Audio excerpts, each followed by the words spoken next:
Hello everyone, I am Dattatrenikam. Welcome you all on our channel eFunda.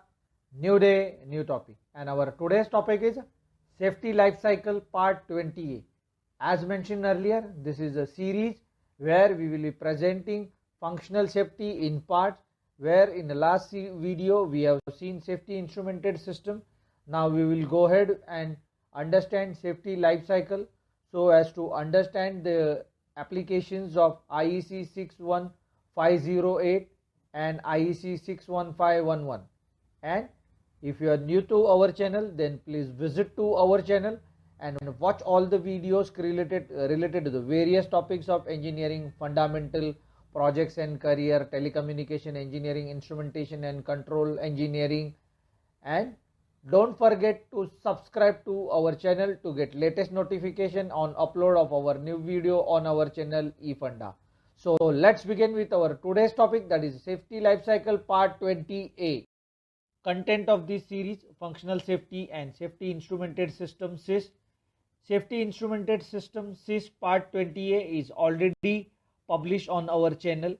Safety Lifecycle Part 20A is this video. Safety Integrity Level SIL Part 20B will be our next video. HAZOP Part 20C will be our last video of this series, and any additional topic is coming that will be presented as a separate, not part of this series. Introduction to Safety Life Cycle.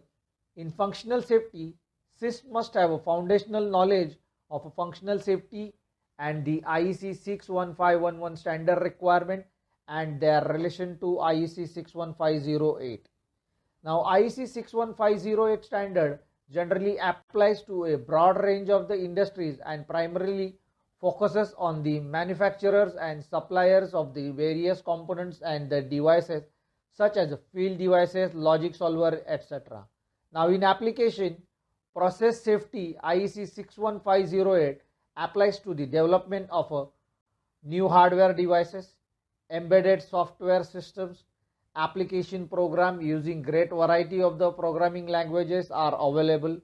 Now IEC 6151 standard applies to safety instrumented designers, integrators and users.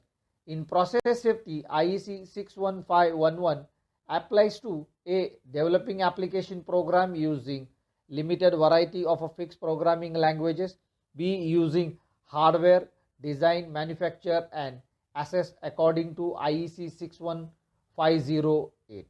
Now this concept of the safety life cycle is necessary for the compliance of IEC 61511. According to the standard, the functional safety life cycle is constructed as follows: A. Analyze the hazard and document the safety requirement specification. B.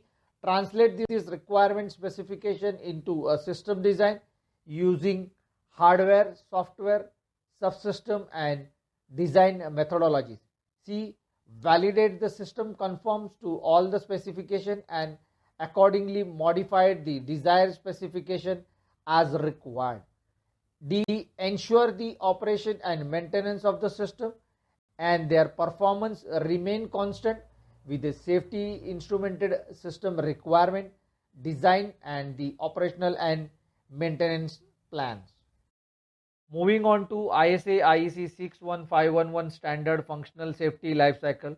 For that, one can refer the figure where the phases of design are shown, where thanks to courtesy of the Originix and ARC advisory group for having a good picture derived based on the IEC 61511 standard, where analysis, design and implement, operation and maintenance are shown. Now we will see the details of these phases. We'll try to get the brief idea of these phases, and so that we will understand the complete safety life cycle. First, analysis. The detailed analysis of a process hazard compares the probability of a risk scenario against its component. For the analysis to be successful, the organization must define the maximum tolerance limit or the tolerance risk level. During this phase, each risk scenario may be analyzed in the detail and assign adequate protection layer based on the requirements of the project. The most important outcome is the safety requirement specification, where the actual documentation is being covered. As part of this analysis, one must understand there are three phases. There is a phase 1, hazard and risk assessment; phase 2, allocation of a safety function to the protection layer; phase 3, SIS, safety requirement specification. One can correlate this with a picture on this slide as well. Second stage is the realization stage, where the foundation of this phase of a SIF defined during the analysis phase, which we have seen just now. The design of the hardware and the software subsystem must conform to the safety requirement mentioned in the SRS, that is a safety requirement specification. The most important part of this phase is do the validation of the safety instrumented system, which usually takes place during the site acceptance test, that is SAT. Under this phase, phase 4, SIS design and engineering; phase 5, SIS installation, commissioning and validation is done. One can refer to the picture where one can correlate with design and implementation. One can refer to the safety life cycle figure, and now we'll move on to the third point, that is operation. This is the longest duration since it covers the entire range of the operation and maintenance of the safety instrumented system.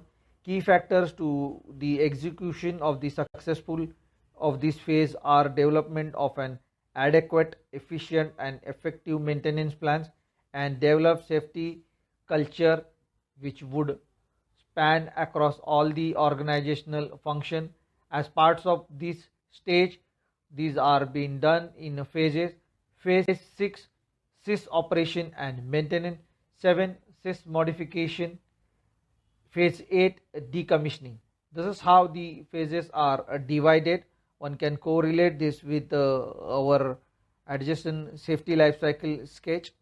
Similarly, during this, other than these three stage operation, some of the parallel activities are also being performed. Those are phase 9, SIS verification; phase 10, management of the functional safety and functional safety assessment and auditing during the operation and maintenance stages; phase 11, safety life cycle structure and planning. Typical protection layers and risk reduction means we are going to share in this slide. So far we have seen the safety life cycle, where we have covered various stages starting from analysis, realization and the operation part, where various subphases are also we have seen. And to understand better the functional safety, one should understand the meaning of each layer. So please refer to the table where the protection layer and risk reduction means are indicated. First is the control and monitoring, where a basic process control system is being done, monitoring system, process alarm, operator supervision.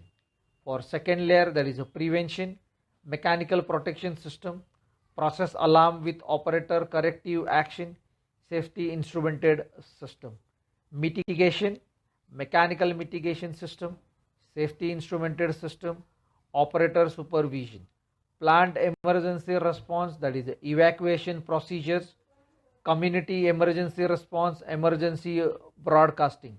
This is how the physical protection layers are available in safety instrumented system as part of this functional safety. Keep watching our series and hope these topics will help you to understand functional safety, application of IEC 61511 and IEC 61508. With this, we are concluding on our today's topic, and you can find our channel details as follows. If you are new to our channel, that is our YouTube channel eFunda, then subscribe to our channel eFunda and don't forget to press bell icon to get latest notification of upload of our new video on our channel eFunda. Similarly, you can follow us on a Instagram page. Similarly, you can follow us on our Facebook page as well.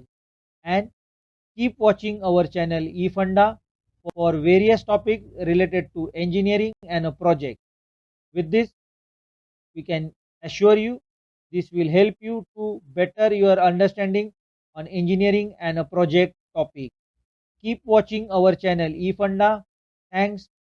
Watch our channel for new day, new topic.